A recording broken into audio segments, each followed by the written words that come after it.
No niin, tervetuloa tämän webinaarin pariin. Katsotaan vähän ensin sitä, että kun kerta oot tänne päätynyt, niin mikä tilanne tässä nyt on niin kuin päällä ja mitä me lähdettäisiin nyt sitten niin kuin etsimään ja tekemään siihen sen tämänhetkisen haasteen tilalle. Eli sulla on luultavasti tässä vaiheessa jo aika pitkällä tämä matka tänne koiran koulutuksen maailmaan ja sinne koiran ymmärtämisenkin maailmaan. Luultavasti ymmärrät jo sen, että sinun koira on herkkä, oot ehkä itsekin herkkä, ja huomaat sen, että se sinun oma mielentila vaikuttaa sinun koiraan ja siihen, miten sinun koira reagoi asioihin. Joissakin tilanteissa sulla on jo keinoja auttaa koiraa, ja sitten sulla on niinku kyky tunnistaa sitä omaa ja sen koiran mielentiloja niin, että pystyt niinku näkemään sen, että nyt meillä on vaikea tilanne tai kohta meillä tulee vaikea tilanne. Ja ehkä huomaat itsestäsi myös sitä, että alkaa jännittää tai huomaat turhautumisen tunteita tai muuta tämmöistä niissä haastavissa tilanteissa. Ja luultavasti sulla on tässä vaiheessa jo semmoinen ymmärrys kertynyt, että näet, että tässä tärkeintä ei ole se, että käytös muuttuu ja tavallaan hankala riesa muuttuu meille ihmisille vaan nyt niin kuin helpommaksi, vaan tärkeintä on se, että se meidän tärkeä ystävä, perheenjäsen, rakas koira voi hyvin ja että se meidän suhde olisi sellainen, että se on niin kuin molemmille elämää rikastuttava.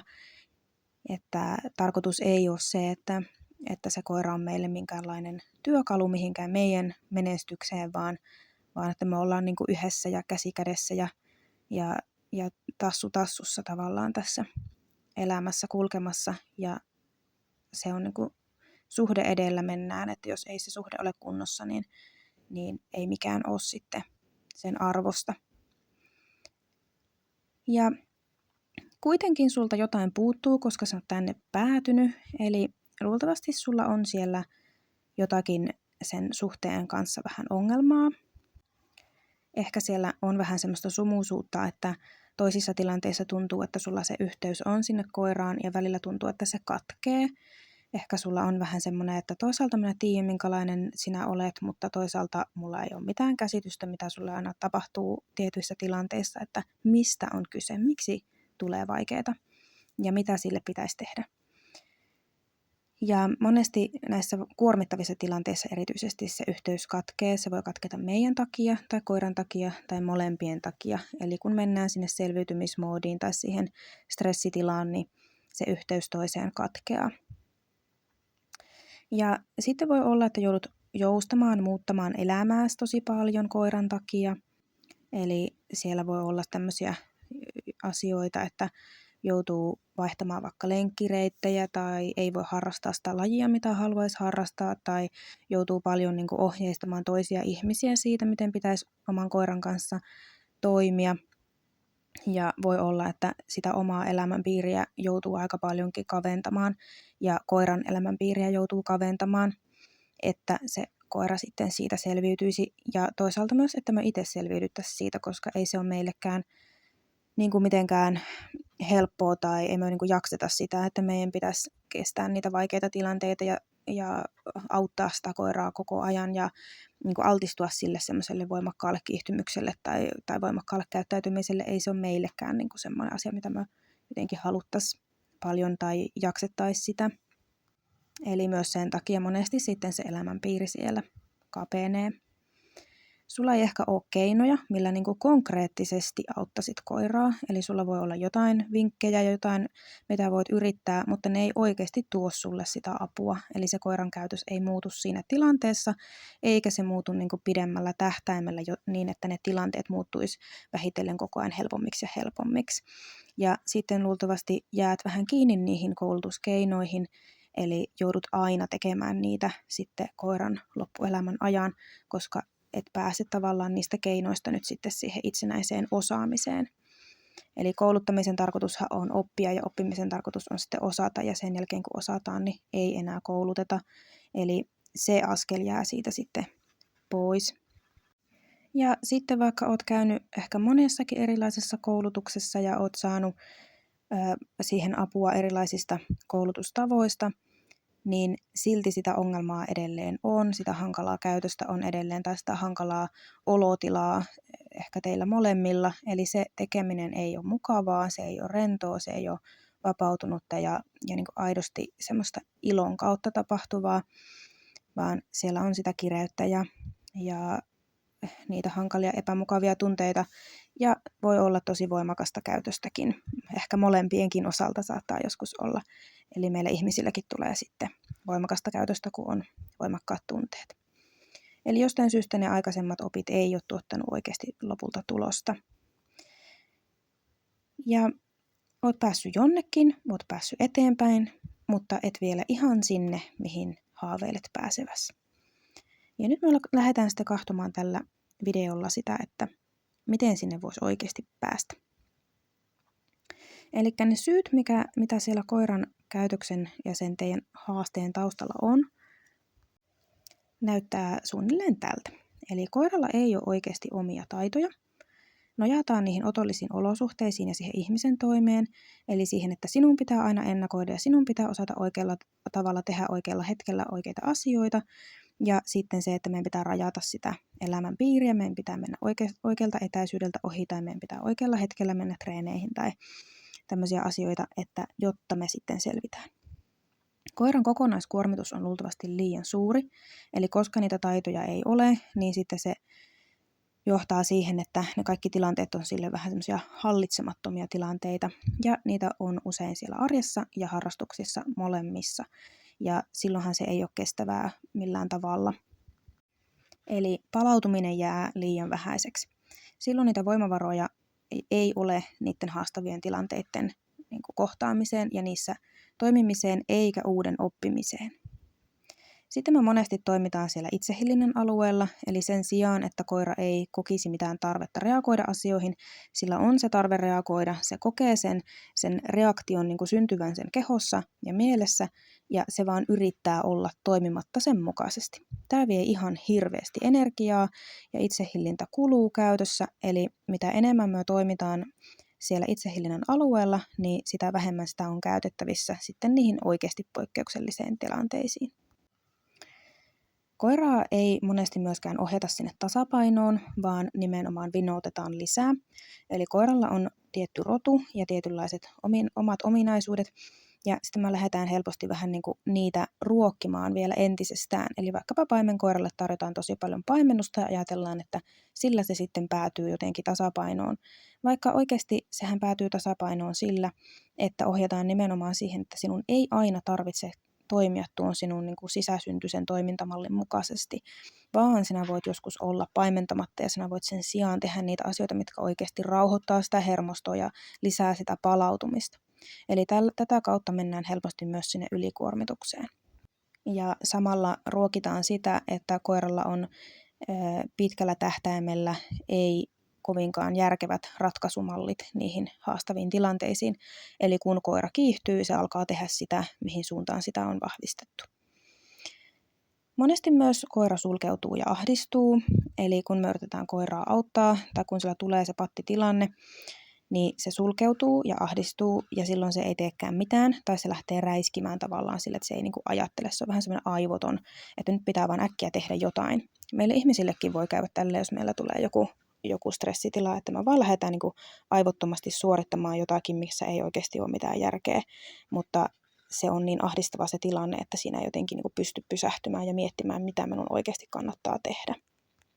Ja kun koira päätyy tähän tilaan, niin se ei tietenkään pysty oppimaan, se ei tietenkään pysty tekemään fiksua valintaa, ja kerta toisensa jälkeen se sama tilanne aiheuttaa sen samanlaisen käytöksen ja samanlaisen olon, jopa pahemman joka kerta.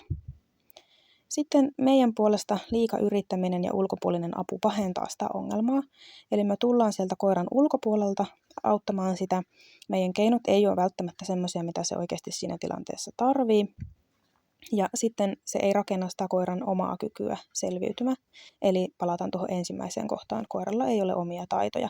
Silloin me päädytään auttamaan sitä ulkopuolelta, koska eihän se osaa. Ja sitten, koska me autetaan sitä ulkopuolelta, se ei koskaan myöskään opi tekemään itse. Lisäksi me helposti paineistetaan tässä koiraa ihan tarkoittamattamme ja yritetään vaan auttaa sitä, yritetään poistaa sitä painetta, mutta me oikeasti luodaan sitä vaan lisää. Ja sitten katsotaan seuraavaksi, mitä me voitaisiin tehdä näiden tilalta. Eli koiralle voidaan opettaa mielenhallinnan taidot, jolloin se sitten itse hallitsee sen oman mielensä. Me voidaan opetella lukemaan koiran edellytyksiä, jolloin me voidaan mitoittaa ne meidän avut sen mukaan, että silloin kun se pystyy, niin sen annetaan pystyä. Ja silloin kun se melkein pystyy, sitä autetaan ihan vähän. Ja silloin kun se ei selkeästi pysty, niin sen puolesta tehdään se valinta, se oikea valinta. Eli jokaisessa edellytystasossa tavallaan pystytään ohjaamaan koiraa siihen, että ne sen taidot ja ne sen edellytykset ja valmiudet koko ajan kasvaa. Koiran hermosto saadaan tasapainoon ja palautuminen saadaan käyntiin, kun se hallitsee sen oman mielentilansa. Eli silloin kun ei tarvitse kiihtyä, niin silloin se pystyy palautumaan. Ja silloin kun tarvitsee kiihtyä, esimerkiksi lenkillä tai harrastuksissa on niin kuin pakkokin olla jollain tasolla aktiivinen, niin se ei mene sinne ylikierroksille. Ja sielläkin kun tulee niitä rauhallisempia hetkiä, niin se pystyy silloin menemään palautumisen tilaan. Turvallisuuden tunne ja aito hermoston rauhallisuus liittyy myös tuonne mielenhallinnan taitoihin. Eli turvallisuuden tunne rakentuu siitä, että pystyy itse vaikuttamaan omaan elämäänsä ja pystyy hallitsemaan niitä olosuhteita ja omaa oloaan. Ja myös siitä tulee se luottamus itseen ja muihin. Kun se hermosto pysyy rauhallisena, niin silloin pystyy myöskin tekemään sitä tietoista valinnan tekemistä ja ongelmanratkaisua, eikä mene sinne reaktiomoodiin, eikä sinne passivoitumiseen ja ahdistuksen tilaan. Koiraa pitäisi tukea niillä heikoilla osa-alueilla ja haastaa turvallisesti sen sijaan, että lähdetään tavallaan mukaan siihen, että kun sinä nyt olet vaikkapa arka, niin sitten niin kuin varotaan kaikkea. Tai lähdetään siihen, että jos koira on niin kuin hirveän aktiivinen, niin sitä aktivoidaan tosi paljon. Tai just vaikka se, että se on paimenkoira ja sillä annetaan tosi paljon sitä paimennettavaa. Niin sen sijaan, jos me huomataan, että se on vaikea rauhoittua, niin me tuetaan siihen rauhoittumiseen. Tai se on vaikea lähteä itsenäisesti asioita tekemään, niin me tuetaan siihen itsenäiseen päätöksentekoon ja itsenäiseen yrittämiseen sen sijaan, että sitä autetaan tosi paljon. Ja sen sijaan, että koira menee sinne ahdistuneisuuteen ja sinne sulkeutuneisuuteen, niin saadaankin se koira vapautumaan ja se persoona pääsee esiin. Eli se alkaa niin kuin näkyä sieltä ne sen semmoiset omat pienet, kun sillä syntyy joku idea ja se lähtee sitä kokeilemaan ja se uskaltaa yrittää, se uskaltaa kommunikoida ja viestiä meille myös siitä, että miltä sitä tuntuu ja se vuorovaikutus muuttuu paljon välittömämmäksi ja ne pienemmät nyanssit tulee sieltä läpi. Eikä se mene semmoisen tavallaan niin kuin stressisumuverhon taakse se koiran persoona, jolloin me ei oikeasti saada kiinni siitä, että kuka sinä oikeasti oot. Eli tämä on yksi niin kuin tosi tärkeä siinä, että miksi se suhde voi tuntua edelleen semmoiselta sumuiselta, vaikka on päässyt jo niin kuin tavallaan aika pitkälle siinä, että ymmärtää sen oman koiransa ominaisuuksia ja luonteenpiirteitä. Ja sitten tämä tilan antaminen ja syntyminen, eli tilaa pitää antaa tietoisesti, eli meidän pitää uskaltaa se, että me ei olla auttamassa koko ajan, me ei olla ohjaamassa koko ajan, vaan annetaan sitä haastetta turvallisesti kuitenkin niin, että ollaan siinä valmiina auttamaan, jos tarvii. Ja tila myöskin syntyy sitä kautta, kun se koira oppii itse. Se oppii ottamaan sitä tilaa, se oppii käyttämään sitä tilaa sen sijaan, että se paineistuu ja tavallaan pienentää itseään. Ja kun se ottaa sitä tilaa, se alkaa osata asioita, niin mekin uskalletaan niin kuin antaa lisää sille sitä tilaa, kun me tiedetään, että me voidaan luottaa siihen. Ja kun meillä on sitä luottamusta, me ei tarvitse kontrolloida sitä koiraa, eikä meidän tarvitse niin kuin olla itsekään siinä semmoisessa valppausmoodissa, vaan mekin voidaan olla rennosti, astua tavallaan henkisesti askel taaksepäin, antaa sille koiralle sitä tilaa olla, se tavallaan näyttämö sille koiralle, ja itse ollaan siellä kulisseissa antamassa ne mahdollisuudet siihen mestariteokseen, minkä se voi meille luoda siinä näyttämällä. Ja sieltä tulee se varmuus myös sitten, että minä tiedän, että sinä voit tehdä ja minä tiedän, että sinä osaat tehdä ja minä tiedän, että kun mä annan sulle tilaa, niin sinä teet ja minä voin myös nojata sinuun. Ja koira tietää, että sillä on se tila, se saa yrittää, se saa kokeilla ja mitään pahaa ei tapahdu siitä. Eli sen ei tarvitse pelätä sitä, että jos se kokeilee asioita. Ja tämähän ei tarvitse tarkoittaa mitään fyysistä rankaisua, vaan ihan sitä, että koira voi olla arka vaan yrittämään asioita ja kokeilemaan niitä, ennen kuin se saa niitä onnistumisen kokemuksia tarpeeksi paljon. Ja sitten katsotaan, mitä yleisiä virheitä koiran kanssa monesti tehdään. Yksi tärkein on se, että luullaan, että se mitä tehdään vaikuttaa sinne mielentilaan, vaikka oikeasti se ei vaikuta. Eli mielentila on niin kuin hermoston seuraus tai toisinpäin, eli ne liittyy toisiinsa ihan kiinteästi. Ja jos se mitä me tehdään ei vaikuta sinne hermostoon, niin se ei vaikuta siihen mielentilaankaan. Tai jos ei se hermoston vaikutus ole siihen suuntaan, mihin halutaan. Eli esimerkiksi paikalla makaaminen ei rauhoita koiraa, taukomatolla makaaminen ei rauhoita koiraa, jos ei siinä ole jotain elementtiä, mikä rauhoittaa sen hermoston myös. Se makuasento ei itsessään vaikuta sinne hermostoon, koska koira voi myös olla hyvin aktiivisena vaikkapa niin kuin vaania saalista ja olla silti makuasennossa. Sitten me yritetään tosi monesti korjata motivaatiota tai alivireisyyttä tai semmoista niin kuin kontaktin puutetta tai suhteen semmoista niin kuin hähmäisyyttä sillä, että me lähdetään kiihdyttämään koiraa. Eli lähdetään sitä kiihdyttämään johonkin leikkiin tai niin kuin hetsaamaan ja turhauttamaan sitä vielä entisestään. Ja sitten me voidaan lähteä houkuttelemaan, eli kutsutaan sitä ja tarjotaan sille kaikkia leluja ja herkkuja ja kaikkea mahdollista, että ota tätä. Ja tässä on se ongelma, että sen ongelmat on jo siellä vireen puolella, siellä hermoston puolella. Jos se on ylikiihtynyt se koira, niin me kiihdytetään sitä vaan lisää ja silloin ne ongelmat tietenkin myös pahenee ja se kontakti vaan heikkenee. Ja jos se on alivireinen, eli se tuntuu, että se on liian alhaalla, se vire, se on passivoitunut täysin, se ei ole siellä toimintakykyisellä virealueella, niin se, että sitä yritetään kiihdyttää sieltä, luultavasti vie sitä vaan pahemmin sinne sulkeutuneisuuden tilaan, koska se nimenomaan ei halua kiihtyä, se ei halua aktivoitua. Lisäksi me helposti paineistetaan tässä koiraa sillä, että me mennään kohti koiraa, tuputetaan sille asioita ja sitä kautta koira niin kuin päätyy siihen, että se haluaa kieltäytyä niistä. Mitä useammin se kieltäytyy lelusta tai mitä useammin se kieltäytyy namista tai treenaamisesta, sitä negatiivisempi sen käsitys näistä on. Eli ne on sille semmoisia asioita, mitä se ei halua. Tuo on semmoinen asia, jota minä en ole historiassa halunnut. Niin silloin me koko ajan heikennetään myös sitä sen tekemisen ja sen meidän niin kuin palkan tai sen vahvisteen arvoa. Ja sitten me yritetään monesti lisätä sitä koiran hyvinvointia kuluttamalla fyysistä ja psyykkistä energiaa, ja tämä on ihan niin kuin oikein joissakin tilanteissa. Eli jos koira on liian passiivinen, jos sen elämässä ei ole virikkeitä, niin totta kai se tarvitsee sitä aktiivisuutta. Jokainen meistä tarvitsee aktiivisuutta. Mutta jos se koira on jo ylikuormituksen tilassa, niin sen hyvinvointi vain ja ainoastaan heikkenee sillä, että sitä ylikuormitusta lisätään tai kuormitusta lisätään. Ja fyysinen kuormitus ja psyykkinen kuormitus on kaikki kuitenkin sitä stressin tuottamista, vaikka se olisi kivaakin. Eli kun siellä on se kokonaisstressimäärä jo liian korkea ja sieltä seuraa niitä ongelmia, me vaan pahennetaan niitä ongelmia, jos me lisätään sitä stressiä. Eli meidän pitää sen sijaan mieluummin sitten keskittyä siihen palautumiseen. Ja tämän jälkeen me voidaan sitten tuoda takaisin sitä kulutusta ja rasitusta, jopa mahdollisesti todella paljon, koska silloin se kestää sen. Sitten tosi usein tehdään niin, että käytetään virikkeitä tai leluja väärin asioihin. Eli luullaan, että esimerkiksi joku vaikkapa hajuharrastus suoranaisesti vaikuttaisi siihen, että koira oikeasti oppisi siinä jotain mielenhallintaa. Eli haistelu kyllä rauhoittaa koiraa, ja sillä on terveyshyötyjä ja kaikkea tämmöistä, mutta se ei vielä ole mielenhallintaa. Tai sitten me käytetään näitä virikkeitä silleen, että minä käytän tätä nuuskumattoa tässä tilanteessa ja luulen, että se pitkällä tähtäimellä vaikuttaa sitten siihen, miten koira toimisi myös ilman sitä nuuskumattoa. Eli me helposti liitetään se osaaminen johonkin tiettyyn esineeseen tai tiettyyn virikkeeseen ja ilman sitä koira ei sitten pärjääkään. Ja lelu, me käytetään sitä vähän semmoisena tuttina helposti, eli kun koira kiihtyy, niin se purkaa sen kiihtymyksen siihen leluun sen sijaan, että se oppisi, että sen ei tarvitse kiihtyä.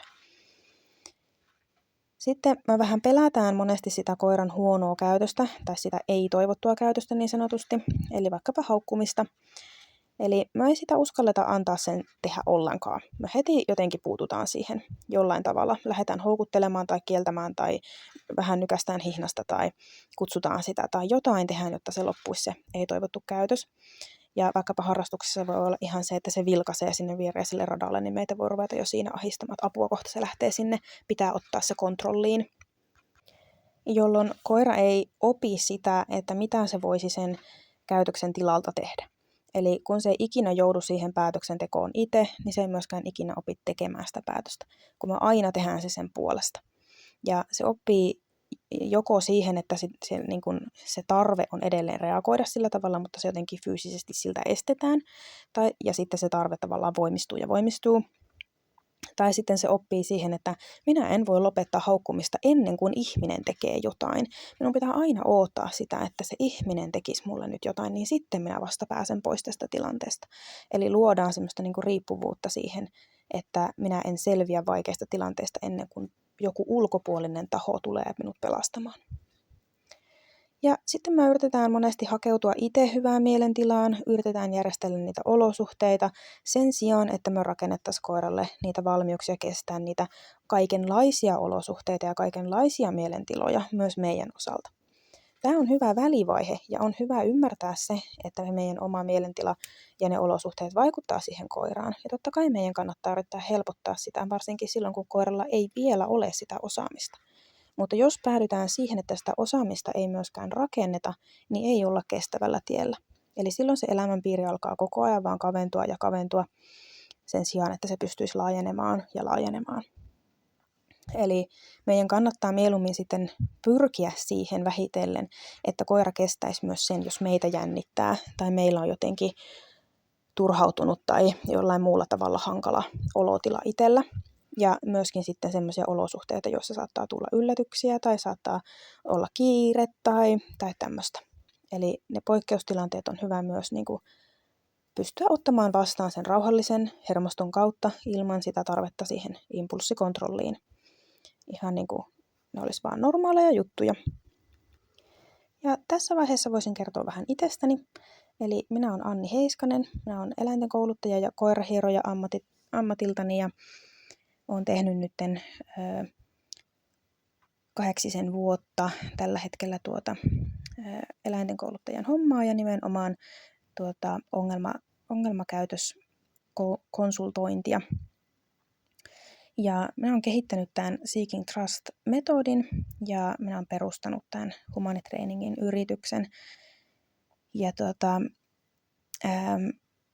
tässä on vähän sitten listaa siitä, että mitä kaikkea minä olen puuhaillut, mutta mennään tarkemmin tuohon, että miten tämä minun tapa kouluttaa on kehittynyt.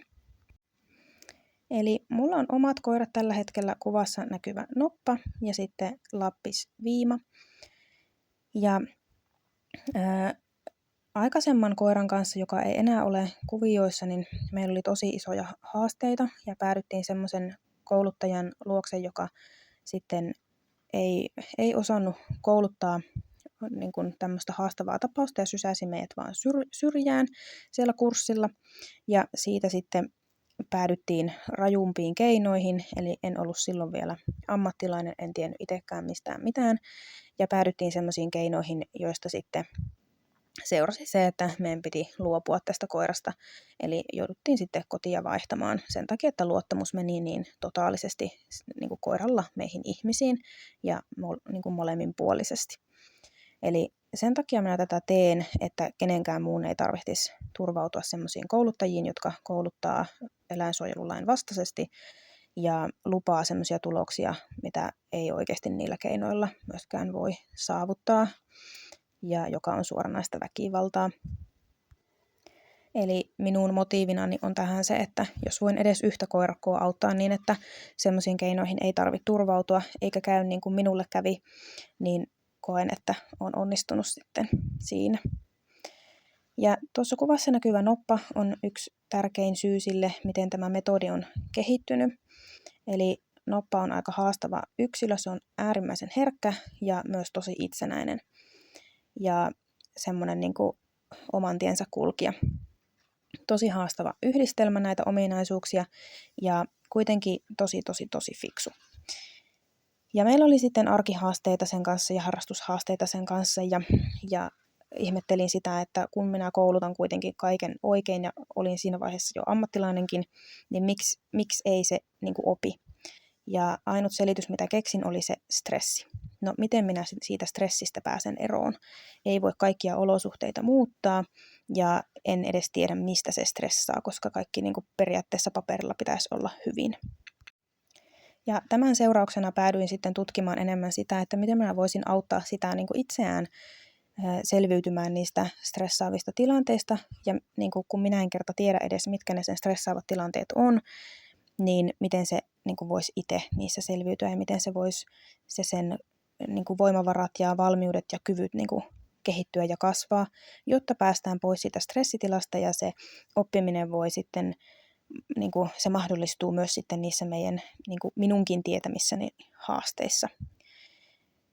Ja sitten mulla oli samaan aikaan semmoisia asiakkaita, joilla totesin, että ei todellakaan voida mennä harjoittelemaan sitä asiaa, minkä takia tämä asiakas tuli, vaan meidän on pakko mennä nyt sinne rauhoittumiseen ensin. Ja mulla oli siinä montakin tämmöistä asiakasta, joiden kanssa totesin tämän saman asian ja törmäsin sitten ilmiöihin, jotka alkoi vaikuttaa suoraan sinne koiran rauhallisuuteen ihan niin kuin kirjaimellisesti nappia painamalla, eli naksutinta painelemalla. Ja olin itsekin niin kuin ihan hämmästynyt siitä, että miten tämä voi olla, että tämä oikeasti vaikuttaa näin suoraan tuon koiran olemukseen, tämä mitä minä teen. Eli vähän niin kuin vahingossa törmäsin näihin ilmiöihin. Ja sitten lähdin löytämään ja etsimään myöskin niin kuin tieteellistä perustelua tälle, että mitä tässä siis tapahtuu, kun minä teen näin.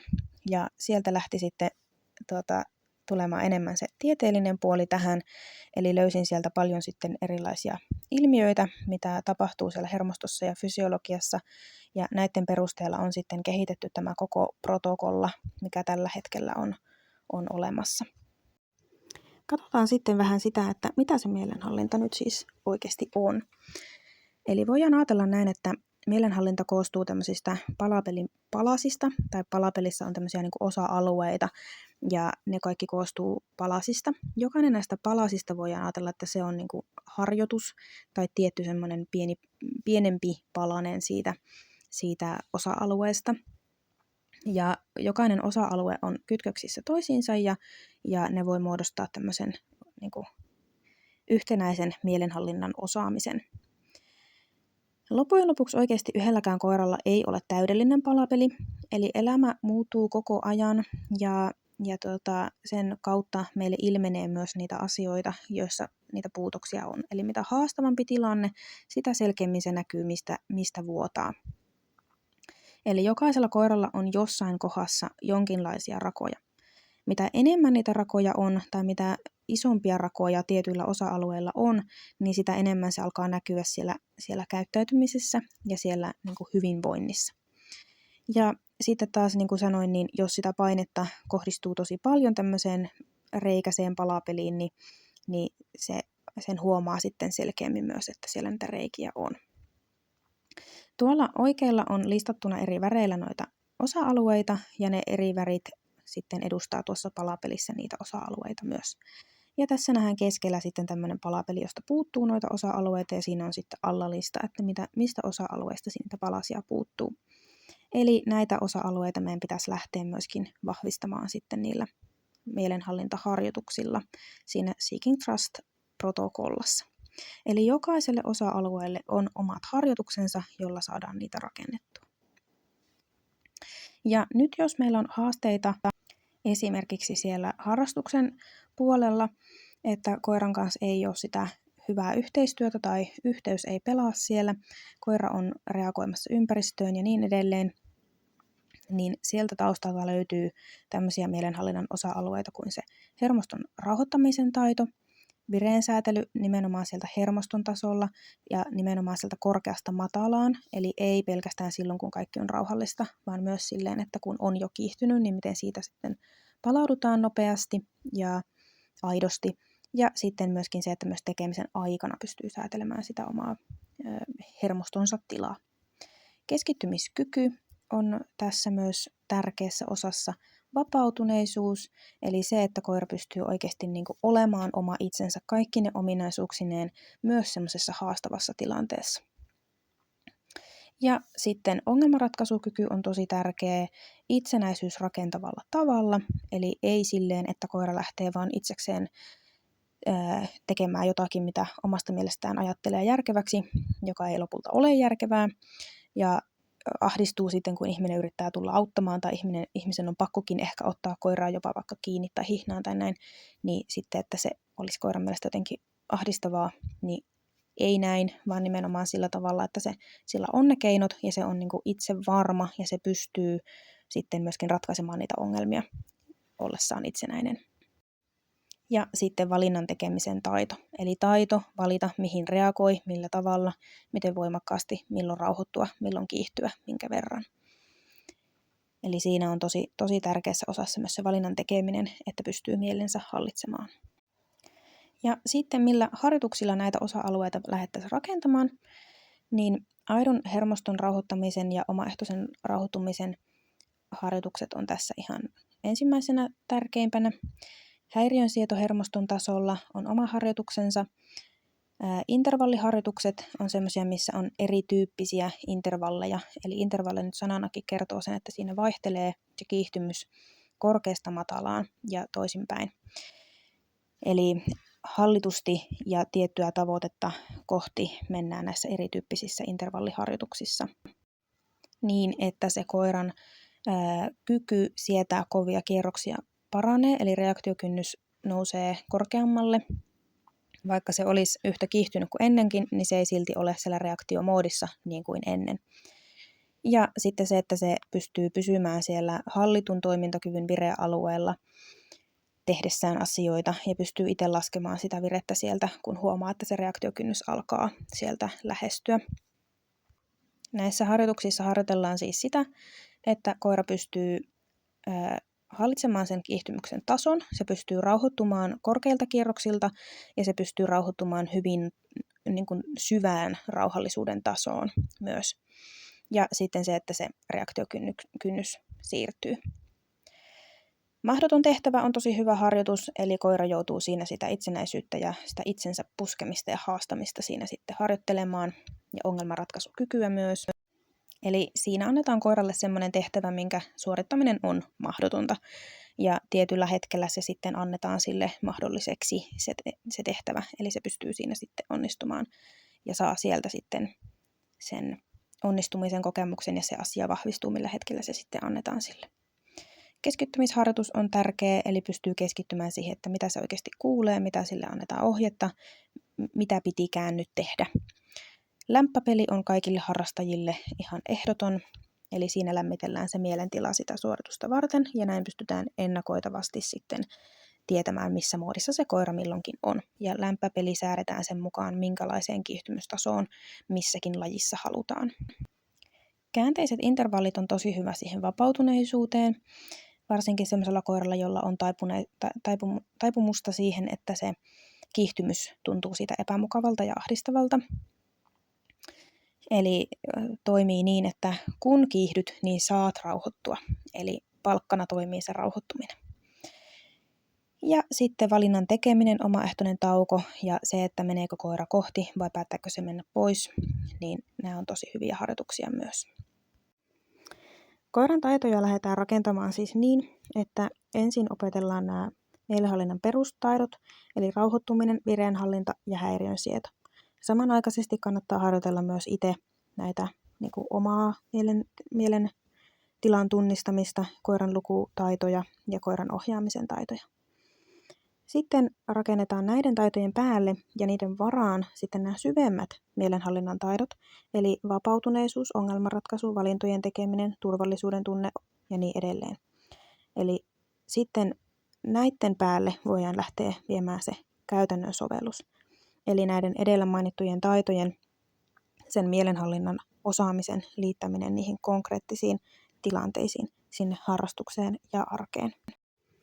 Tämä Seeking Trust-metodi on testattu käytännössä 10 eri koiraroduilla ja eri roturyhmistä olevilla koirilla, ja tällä on tosiaan siis ihan tieteellinen pohja. Ja Tämä oikeasti todellakin tuottaa tuloksia, eli mä oon itsekin ihan äimän käkenä aina kun tätä tuloksia tulee, koska se on vaan niin ihmeellistä, että miten kun sinne hermostoon tulee se muutos, niin se muuttaa kaiken. Koirat lähtee yleistämään tätä hermoston tilan muuttamista tosi hyvin, eli ne lähtee tekemään sitä ihan itse ja itsenäisesti myös niissä ympäristöissä, joissa ei ole vielä edes harjoiteltu. Ja jos on tehty vaikka vaan kotona, niin ne saattaa lähteä tekemään sitä ihan itse sinne vaikka hallille tai eläinlääkäriin tai tämmöiseen. Eli ne tietää sen kyllä, kun se vaikuttaa niiden oloon. Tällä voidaan ihan oikeasti saada todellista syvyyttä ja vapautta siihen suhteeseen. Se sinun kontrolli on tarpeeton sen jälkeen, kun koira saa sen oman mielensä hallintaan. Se kaksisuuntainen vuorovaikutus on mahdollista, kun molemmat seisoo omilla jaloillaan ja pystyy vaikuttamaan omaan mielentilaansa sen sijaan, että meidän pitää yrittää vaikuttaa sinne toisen mielentilaan. Ja me ollaan toisen varassa täysin sen meidän oman olomme kanssa. Tämä metodi tarjoaa toimivat ja sovellettavat työkalut koko loppuelämäksi, sekä koiran loppuelämäksi että sinun loppuelämäksi. Eli näitä voi käyttää mihin tahansa koiraan, kun oppii niitä soveltamaan. Ja ne on sovellettavissa tosiaan oikeasti mihin tahansa haasteeseen, mikä elämässä tulee eteen. Ja ne oikeasti auttaa. Ne ei ole sellaisia vinkkejä, joita pitää ikuisesti tehdä, vaan ne aina tuottaa sitten myös sen tuloksen. Ja jos tulee joku uusi haaste, niin jos ei koira sitä itse osaa soveltaa, niin sinä voit soveltaa ja pääsette siitä haasteesta yli. Ja sitä haastetta ei tarvitse enää sitten treenata. Ja sinun koira siis oikeasti pystyy kaikissa tilanteissa, mitä elämään tulee, niin sillä on ne keinot siellä jo, mitä se voi käyttää. Ja sinun ei tarvitse enää kuin vähän muistuttaa sitä siitä, että hei, sulla on nämä samat keinot käytettävissä tähänkin tilanteeseen. Ihan samalla tavalla kuin meilläkin on meidän niin kuin mindfulness-keinot ja tämmöiset, niin meidän tarvii joskus vaan niin kuin kerrata niiden uusien haasteiden kanssa. Mutta ne samat keinot toimii silti, kun me vaan käytetään niitä. Ja oikeasti tämän seurauksena voit saada koiran, johon voit luottaa. Eli se osaa kyllä, se handlaa ne tilanteet. Sinun ei tarvitse kuin mennä vaan mukana siinä. Ja se teidän yhteistyöhän muuttuu siinä semmoiseksi, että te olette molemmat siinä niin kuin sisäisestä motivaatiosta lähtien. Eli molemmat on siinä sen takia, että se on molempien mielestä aidosti, oikeasti kivaa. Eli se ei ole silloin sitä, että me yritetään saada se olemaan kivaa koiralle, vaan koira oikeasti haluaa olla siinä, se on koiralle kivaa. Ja kun se koira on meidän paras ystävä, niin me voidaan olla sille paras ystävä, kun me annetaan sille oikeasti mahdollisuudet niin kuin niihin voimavaroihin ja niihin valmiuksiin, mitä se tarvii tässä elämässä ja siinä harrastuksessa, mikä me ollaan sen kanssa valittu. Ja sulla on oikeus parempaan tulevaisuuteen. Menneisyyden ei tarvitse määrittää tulevaa. Se, minkälaisia haasteita on tähän mennessä ollut tai mitä virheitä on ehkä tähän mennessä tehty, ei tarvitse määrittää sitä, mitä voidaan tästä eteenpäin saada. Ja miten me voidaan kääntää ne virheet meille niin kuin opiksi ja viisaudeksi. Ja sinun eikä sinun koiran tarvi ansaita lepoa tai hyviä asioita ja onnistumisia. Ei sitä tarvi ansaita mitenkään, että tulee jotenkin hyvä suhde tai niin kuin, että saa nauttia siitä koiran kanssa elämisestä. Vaikka teillä olisi haasteita tällä hetkellä ja ongelmatilanteita ja ihan kauheitakin hetkiä välillä, niin sinä saat nauttia siitä silloin, kun teillä menee hyvin ja silloin, kun teillä on vaikka rapsutteluhetki sohvalla, niin sulla saa olla kivaa ja sinä saat siitä nauttia sinun koiran kanssa. Ja lähdetään vaan siitä eteenpäin, mihin on nyt päästy. Ei tarvii kaikkea vielä tietää, eikä tarvii osata selittää, mitä on mennyt pieleen, vaan riittää, että tiedetään, mitä tehdään nyt ja miten lähdetään tästä eteenpäin. Mä voidaan vielä jatkaa juttelua. Voit varata ilmaisen kartoituskeskustelun, jossa voidaan sitten jutella enemmän siitä nimenomaan sinun tilanteesta. Voidaan etsiä sulle ja sinun koiralle sopivaa apua, sopivia keinoja, että miten siitä nimenomaan teidän tilanteesta päästäisiin nyt eteenpäin, kun päästään sinne, että minkälainen se teidän tilanne nyt tällä hetkellä on. Tämä keskustelu tai sen varaaminen ei sido mihinkään, ja tämän linkki tänne varaukseen löytyy tuosta videon kuvauskentästä tuosta alta ja kommenteista myös. Eli siitä pääset varaamaan ihan ilmaisen keskusteluajan. Voit myös olla somen kautta yhteydessä ja palataan asiaan.